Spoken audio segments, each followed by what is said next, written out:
Olá, eu sou Valeriana. Vou falar um pouquinho com vocês das aulas dessa semana, do dia 30 de março e 2 de abril. Ah, eu sou professora associada da Universidade Federal de Uberlândia. Fiz o meu mestrado na Exalc, orientada do professor Cacheta.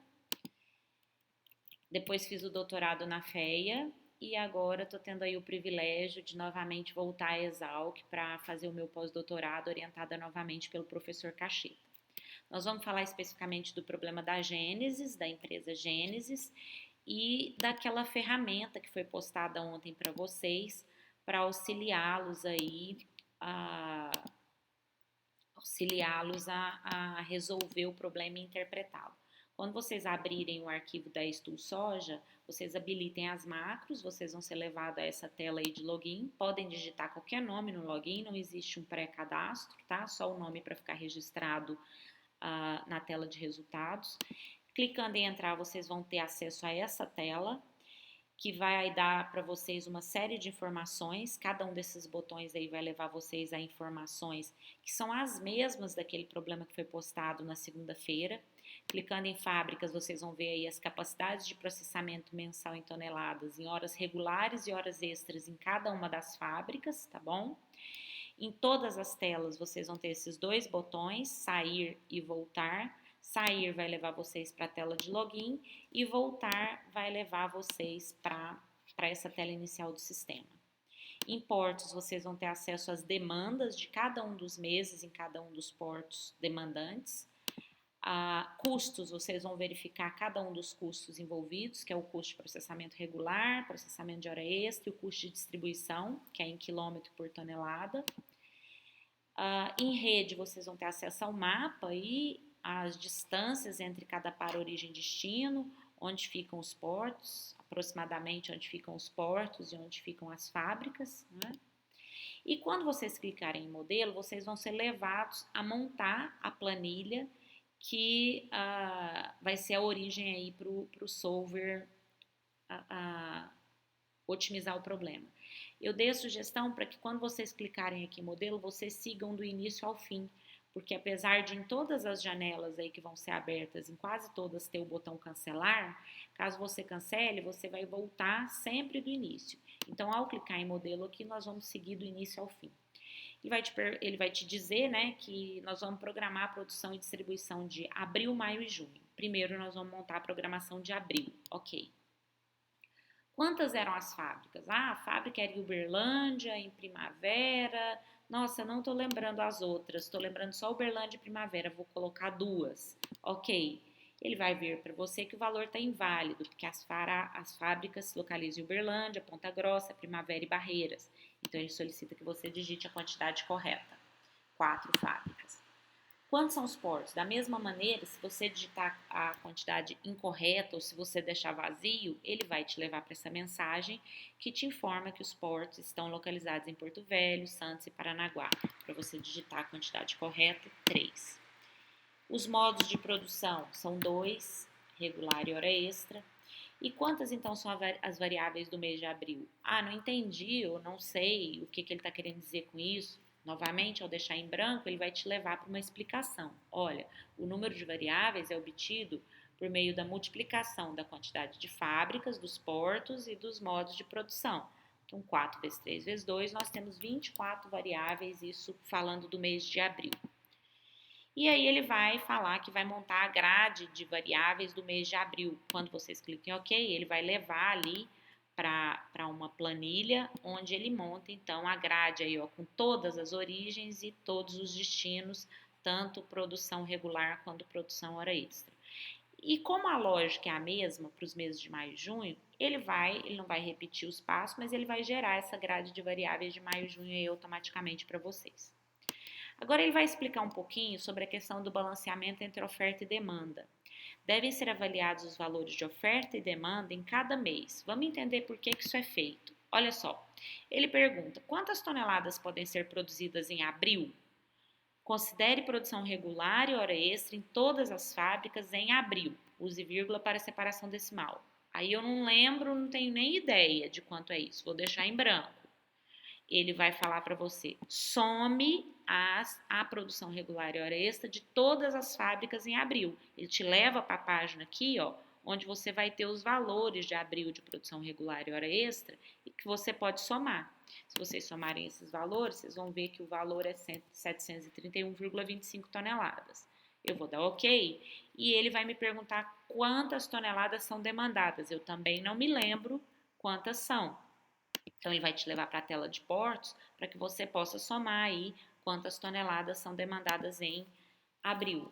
Se você somar, você vai ver que em abril nós temos 760 toneladas. E agora ele vem com a explicação.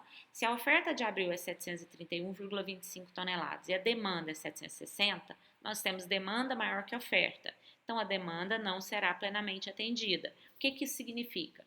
Que o grupo de restrições de demanda deve ter sinal menor ou igual e o grupo de restrições de oferta deve ter o sinal de igual. Nós vamos seguir o mesmo raciocínio para os meses de maio e junho, só que ele não vai repetir essas contas aqui, mas isso é para dar uma explicação inicial para vocês, depois fazerem analogia para os outros meses.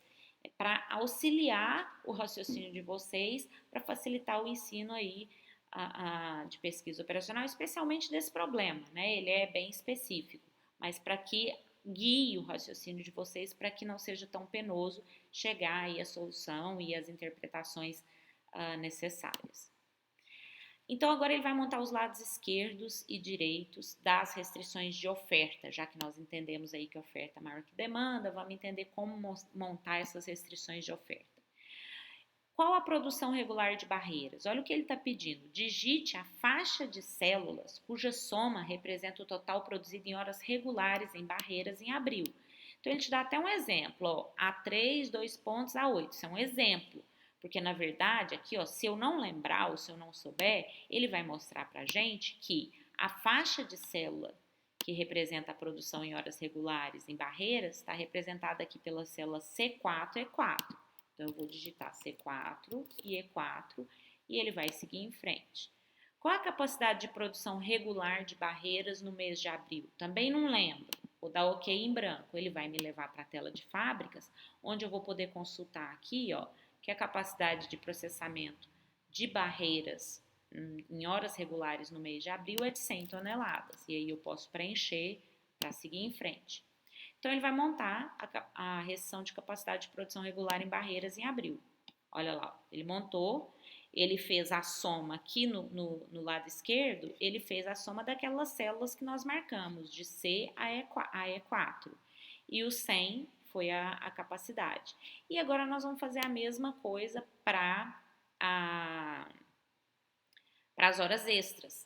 As células aí que representam as horas extras F4 até F7. Faixa inválida, não é F4 a F7, é F4 até H4. Ele marca ali as células. Ainda te dá aqui também, caso você não esteja conseguindo visualizar. E a capacidade de produção em hora extra em barreira? Eu também não estou lembrando. Aí eu vou lá, ele me leva aqui para visualizar que a capacidade de produção em hora extras é de 50 toneladas. Ok. Monta a restrição de capacidade de horas extras em abril na fábrica de barreiras. Ele te informa que o mesmo raciocínio você vai seguir para os meses de maio e junho. Então, ele vai montar essas restrições automaticamente aí para você. Isso para a fábrica de barreiras e depois ele também te diz que para as outras fábricas o raciocínio também vai ser o mesmo. Vai te dar toda a montagem aí das restrições. Obviamente que se vocês forem fazer isso fora do sistema, a maneira, o layout, aí como vocês vão colocar essas informações na planilha, não faz diferença nenhuma. Isso aqui foi a maneira que foi construído nesse sistema, né? Então ele fala, vamos continuar os lados esquerdos e direitos das restrições de demanda, vamos construir, né? Vejam que eu sempre estou movendo essa janelinha aqui, porque dependendo do computador ela abre em lugares distintos, então se vocês precisarem locomover para ver melhor alguma coisa da planilha, basta vocês puxarem aí e arrastar para algum outro local.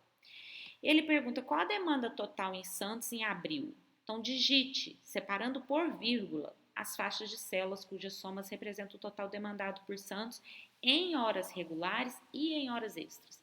Porque a oferta faz diferença, se é hora extra ou se é hora regular. porque as capacidades são distintas. Agora, a demanda, não importa. Quem está demandando não quer saber se você produziu por hora extra ou por hora regular, né? Desde que o preço de venda seja o mesmo, na verdade. Mas, enfim, aqui, se eu não souber que faixa de células é essa e der ok, ele vai me mostrar ali quais são as células que representam a demanda de Santos no mês de abril, que na verdade é E4 até E7, e depois você parar por vírgulas, como ele orientou, H4, H7. Separar por vírgula os dois blocos. Entre elas, né, entre os blocos aí eu estou separando com 2 pontos. E a demanda do Porto de Santos em abril? Não lembro. Ele vai me voltar lá para a tela de demanda. Ó. É 370 toneladas, tá bom? Então, ele vai montar a restrição de demanda para abril. Agora, ele pede para a gente fazer o mesmo raciocínio para Paranaguá. Se eu não lembrar, ele vai fazer a mesma coisa, vai pintar as células ali, vai me dizer que é de C4 a C7, de F4 a F7. Opa, o que eu digitei errado aqui? C4 a C7, vírgula, F4, F7. Ok. Qual a demanda do Porto de Paranaguá? Ele me leva lá para consultar, ó, 220 toneladas. Ok.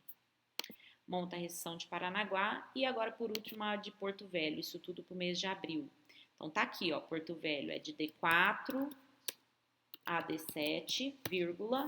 Quem mais é Porto Velho aqui, ó? G4 a G7. E a demanda de Porto Velho é 170 toneladas, se eu não me engano. Isso. Então, ele monta as restrições de demanda de Porto Velho no mês de abril e vai seguir o mesmo raciocínio para os meses de maio e junho, vai montar automaticamente aí. Agora, ele está te avisando que vai criar as células de custo no mês de abril. Vamos lá. A produção regular de abril, digite a faixa que representa o total produzido em horas regulares em abril. Horas regulares em abril. É isso aqui, ó. Mas aos poucos eu não estou entendendo a pergunta. Eu vou dar ok em branco, ele vai me mostrar o que ele está querendo. As faixas que representam a faixa de células aí que representa a produção regular em abril é C4 até E7.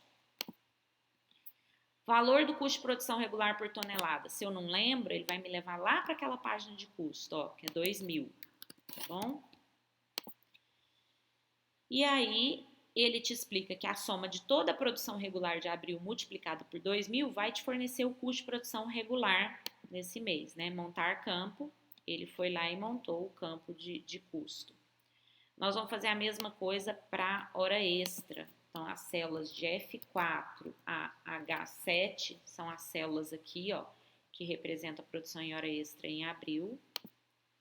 O custo da produção em hora extra é 3.000, de novo, se você não lembrar, deixa em branco, ele vai te levar a tela para consulta. Te explica que a soma da produção em hora extra multiplicada por 3.000 vai fornecer o custo de produção em hora extra, montar o campo. Ele monta o campo lá, já tem o de regular e o de hora extra. O custo de distribuição entre cada par origem e destino é definido pela distância entre o par origem e destino multiplicado por 0,2. Ver tabelas de distâncias. Aquela mesma tabela que estava lá na tela rede, eu consigo trazer ela para cá. Agora, ele vai multiplicar essas distâncias por 0,2 automaticamente. Olha lá, mudaram os valores. O custo de distribuição vai ser composto por duas parcelas. Ele vai pegar o total produzido em horas regulares, multiplicar pela tabela de custos, e o total produzido em hora extra, multiplicar pela tabela de custo. A logística é a mesma para hora extra ou hora regular. Na hora que eu der ok, ele vai montar o campo aqui do custo de distribuição. Aí ele te explica que o custo total de abril é representado pela soma do custo de produção regular em abril, hora extra em abril e de distribuição em abril. Vai montar o campo que está aqui, ó, custo total de abril. Os custos de maio e junho vão ser calculados seguindo o mesmo raciocínio. Na hora que eu peço para ele montar os campos, ele vai montar automaticamente. Aí ele te dá uma informação que o custo total a ser minimizado vai corresponder à soma dos custos de abril, maio e junho. Mostrar a célula do custo total? Ok, ele mostra ali para você. O modelo está pronto. Clique em OK para resolver e visualizar a solução ótima. Então, ao clicar em OK, ele vai rodar o solver automaticamente e trazer o resultado aí para essa célula D74, tá certo? Todos os resultados das variáveis vão vir para cá, né? Ele aciona o solver automaticamente e os valores, aqui o valor final aqui do mínimo custo, os valores dos lados esquerdos, né, que é o que efetivamente aconteceu. Então eu já vejo de cara aqui, ó, que a demanda de Paranaguá em abril não foi completamente atendida, como era de se esperar, né? Em maio ela também não foi completamente atendida e nem em junho, que eu tive Paranaguá e Porto Velho não sendo completamente atendida por causa daquela questão da oferta ser menor do que a demanda. Então ele te ajudou a montar a planilha e resolver o problema de uma forma mais automatizada. Depois que você resolve, quando você clica em análise, para clicar em análise, primeiro tem que resolver, tá bom? Se você clicar em análise, vai demorar um pouquinho, então esperem, não precisa clicar 2 vezes, é porque a macro está rodando. E aí ele vai te levar para o relatório de sensibilidade, para que você possa fazer todas aquelas análises e responder aquelas perguntas. Aqui no relatório de sensibilidade, vocês contam com 4 áudios que faz explicações aí do que significa cada uma dessas colunas, tanto na parte de cima do relatório quanto na parte de baixo. Ao dar 2 cliques em cada um desses ícones aí, vocês vão ter explicações bem detalhadas aí sobre o que significa cada um desses números no relatório, para que vocês então possam entrar aqui em decisões e responder cada uma dessas perguntas, tá bom? Vejam que aqui aquele nome de login vem para cá. Por quê? Porque eu quero que no final de tudo vocês deem um print nessa tela aqui, ó. Então, vocês vão entrar aqui em decisões, responder com as respostas de vocês vão dar um print nessa tela e vocês vão postar apenas isso como resposta para essa atividade, tá bom? Aqui em sobre tem só uma explicação bem simples aí, né, do que a empresa faz. Se vocês clicarem depois vocês podem ler com calma. Então é isso, pessoal. Eu acredito que com esse sistema e com essa videoaula, agora vocês vão ser capazes aí de completar com tranquilidade a atividade, tá bom? Eu continuo à disposição por meio daquele WhatsApp que eu disponibilizei para vocês. Um abraço e até mais.